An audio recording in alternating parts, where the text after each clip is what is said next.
outside is frightful, but the fire is so delightful. And since we've no place to go, let it snow, let it snow, let it snow.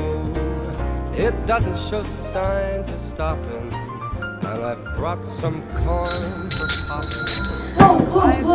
Είμαι ο Νέστορας και για σας σήμερα είμαι ο Άγιος Βασίλης.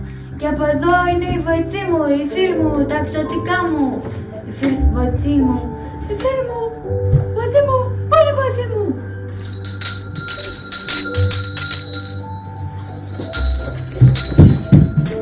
Άγιο Βασίλεια, Πού είσαι? είχαμε πολλά πράγματα να φτιάξουμε χθες το βράδυ και παρακοιμήθηκα. Άντε συγχωρεμένη. Πού είναι η τελευταία? Ερμήνα είναι εδώ.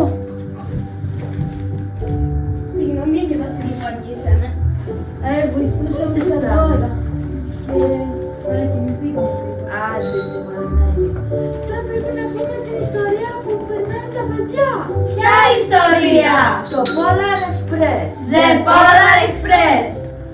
On Christmas Eve, many years ago, I lay quietly in my bed. I did not rustle the sheets, breathed slowly and silently. I was listening for a sound. Some friend had told me I never hear the ringing bells of Santa's sleigh. There is no Santa, my friend has insisted, but I knew he was wrong. Late that night, I did hear sounds, through not of ringing bells. From outside came the sounds of hissing steam and squeaking metal. I looked through my window, saw a train standing perfectly still in front of my house. It was wrapped in an apron of steam. Snowflakes fell lightly around it. A conductor stood at the open door. He took a large pocket watch from his waist, then looked up at my window. He put on my slippers and robe. He tiptoed downstairs and tapped the door. All aboard! The conductor cried out. I ran up to him. Well, he said, are you coming? Where? I asked. To the North Pole, of course, was his answer. This is the Polar Express! I took his outstretched hand and he pulled me aboard. The train was filled with other children, all in their pajamas and nightgowns. We sang Christmas carols and ate candies with nougat centers as white as snow.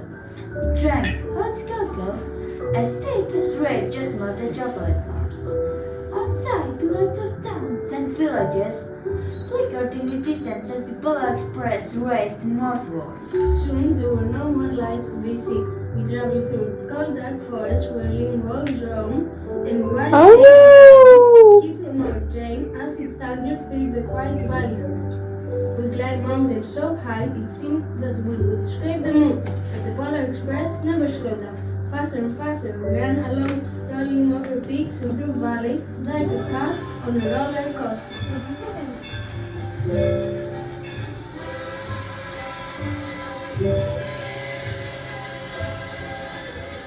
The mountains turned into hills. The hills to snow-covered plains. We crossed the barren desert of ice. The great polar ice cap. Lights appeared in the distance. They looked like the lights of a strange Johnson liner sailing on a frozen sea. There, said the conductor, is the North Pole. The North Pole, it was a huge city standing alone at the top of the world, filled with factories where every Christmas toy was made. At first, we saw no elves. They are gathering at the center of the city, the conductor told us. That is where Santa will give the first gift of Christmas. Who receives the first gift? We all asked. He will choose one of you.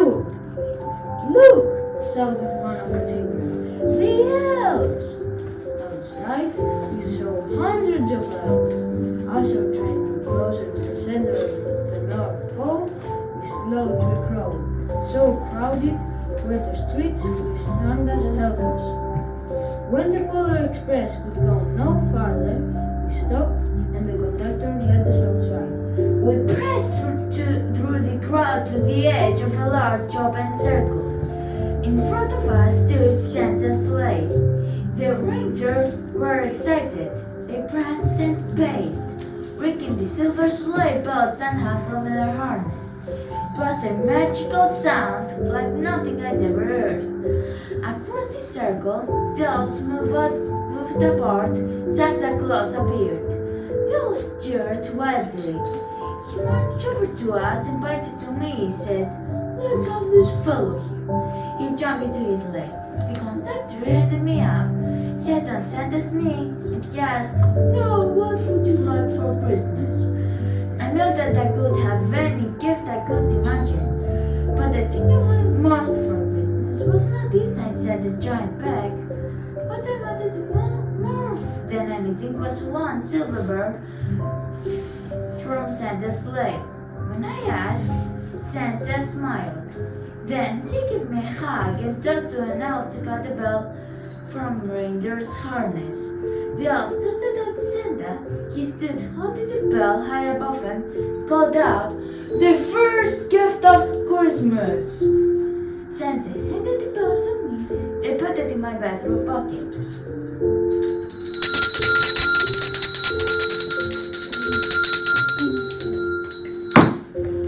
The conductor held me down from the sleigh.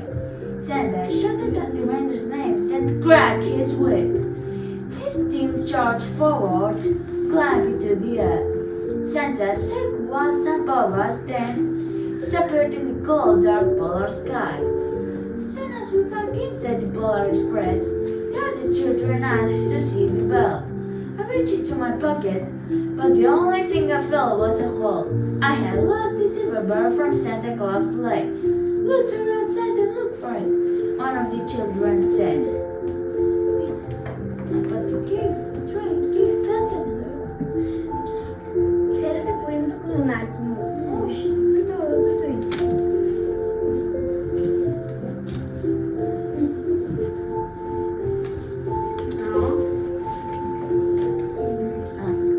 I had lost the silver bird from Santa Claus' sleigh. "Let's hurry outside and look for it," one of the children said. But the train gave a sudden lurch and started moving. We're on our way home. It broke my heart to lose the bell. When the train reached my house, sadly like the other children, I stood at my doorway and waved goodbye. The conductor said something from the moving train, but I couldn't hear him. "What?" I yelled out. He cupped his hands around his mouth. "Merry Christmas!" Merry Christmas!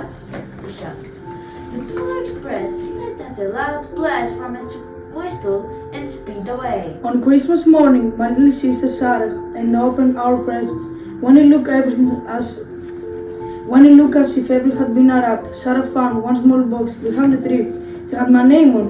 Inside was a silver bell. There was a note. Found this on the seat of my sleigh. Fix that hole in your pocket. Signed, Mr. C. I shook the bell.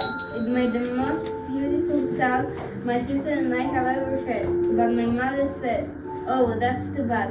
"Yes," said my father, "it's broken." When I shook the bell, my parents had not heard the sound.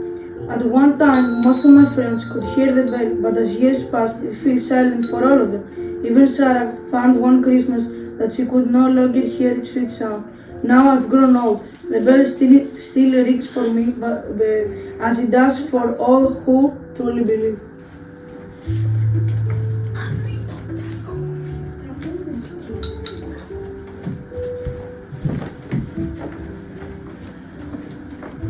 You better watch.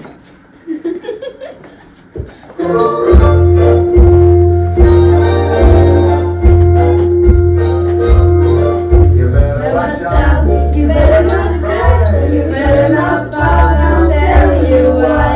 Santa Claus is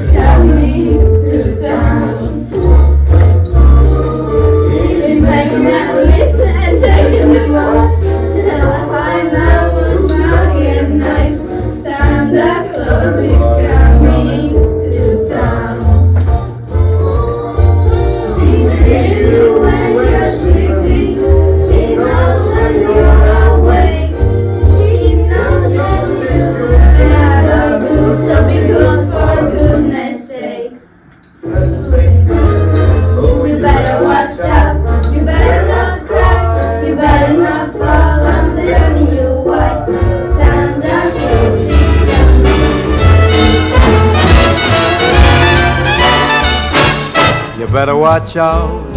You better not cry, better not pout, I'm telling you why. Santa Claus is coming to town. He's making a list and checking it twice. He's gonna find out who's naughty and nice. Santa Claus is coming to town. He sees you when you're sleeping. He knows when you're